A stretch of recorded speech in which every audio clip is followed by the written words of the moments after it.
Gracias, doctor, profesor, por estar acá con nosotros. Complicado esto porque, por un lado, pues Zelensky dice que él quiere ir, quiere estar ahí. Por el otro, no ha sido convocado. Y también vemos las presiones de la Unión Europea que dice, bueno, si hay un acuerdo de paz, nosotros también tenemos que estar ahí. En fin, complejo y también ambicioso lo que se propone, teniendo en cuenta lo que ha dicho Trump, que el encuentro es para abordar los términos de un posible acuerdo de paz y terminar con la guerra. Pero usted me lo va a contar, doctor. Adelante. Efectivamente, Rey, desde que se anunció el encuentro presencial entre Trump y Putin, empezaron a surgir una serie de rumores y filtraciones, con lo cual lo que podamos decir no es exacto. Lo que está claro es que se trataría por primera vez desde que Trump asumió de un encuentro presencial entre ambos presidentes, y uno podría suponer que efectivamente Rusia aceptó porque Estados Unidos, por un lado, tiene una oferta bastante significativa, la cual podría convenir a Rusia, o que se trata de una oportunidad más en donde el Kremlin busca desactivar otro ultimátum dado por Trump, ¿no?, para estirar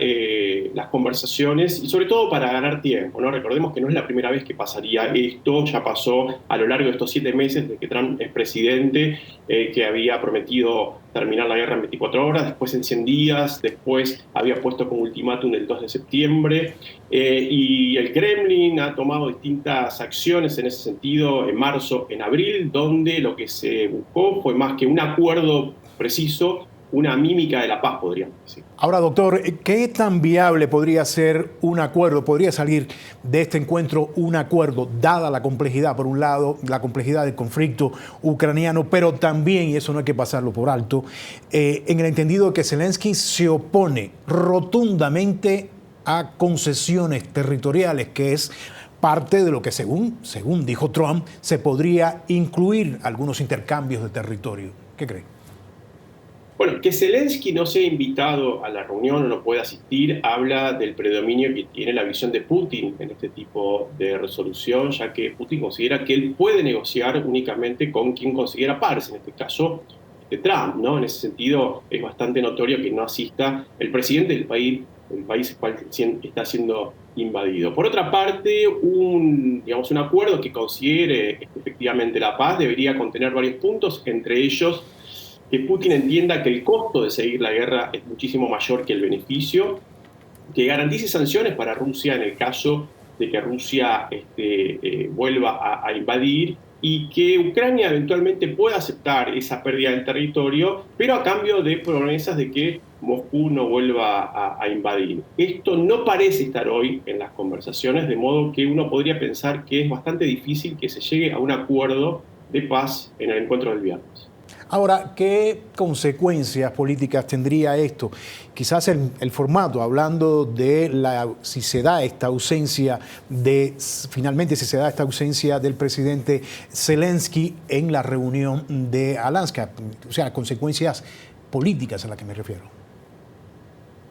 Sí, yo creo que sería la consagración, hemos llegado al acuerdo entre Trump y Putin, o incluso sin haber un acuerdo, ¿no? Pero ya que se encuentren presencialmente para decidir el destino territorial de un país como Ucrania, habla claramente de un nuevo ordenamiento mundial en donde se decide el reparto territorial, en este caso Ucrania, entre grandes potencias, ¿no? Yo no descartaría acá también el lugar simbólico que ocupa un lugar como Alaska. No es casualidad que se reúnan en Alaska, y acá claramente hay un móvil bastante significativo por parte de Rusia, en tanto y en cuanto Alaska, como se sabe, era un territorio que pertenecía al Imperio Ruso, que fue vendido a Estados Unidos en 1867, y que Rusia podría decir, bueno, los territorios cambian de mano, los territorios se pueden comprar y vender, e incluso un territorio como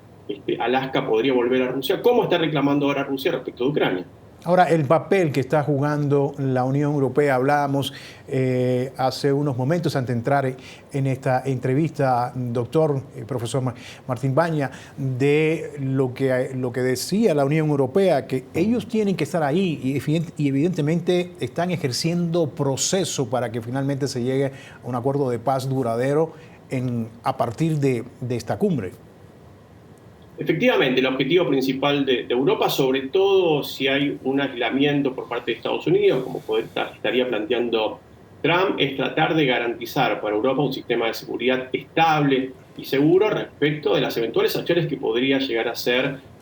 Putin en el futuro, llegado el caso de que finalmente se logre la paz en Ucrania. No hay que olvidar que varios países europeos manejan un escenario de una eventual expansión de Rusia más allá de la frontera ucraniana, pensando en primer lugar, por ejemplo, en los países bálticos y eventualmente en otros territorios más cercanos a el centro de Europa, como podría ser Polonia, por ejemplo. Ahora, doctor, algo que me gustaría ya para resumir, porque se nos acaba el tiempo, preguntarle, y es cómo llega Rusia a esta cumbre, cómo llega también Putin a esta cumbre, tiene posibilidades, condiciones de pedir o de hacer o de hacer concesiones, en fin, el peso que pueda tener en esta cumbre en el lado de Rusia, por supuesto. Sí, Putin parece llegar con las mejores condiciones, en el sentido de que la invasión en Ucrania le resulta favorable, en el sentido de que Putin no tiene pensado hacer ningún tipo de concesión, y uno podría rememorar aquí la famosa frase del escritor ruso Bulgakov, ¿no? En el sentido de que él decía: nunca pidan nada, ellos vendrán y ofrecerán todo, ¿no? Dando a entender de que en este caso, bueno, Putin hace llegar a un presidente como Trump a cumplir sus objetivos, sus intereses en Ucrania, sin tener que ceder ningún tipo o no hacer ningún tipo de concesión respecto de los objetivos originales de la invasión, que ya lleva más de 3 años.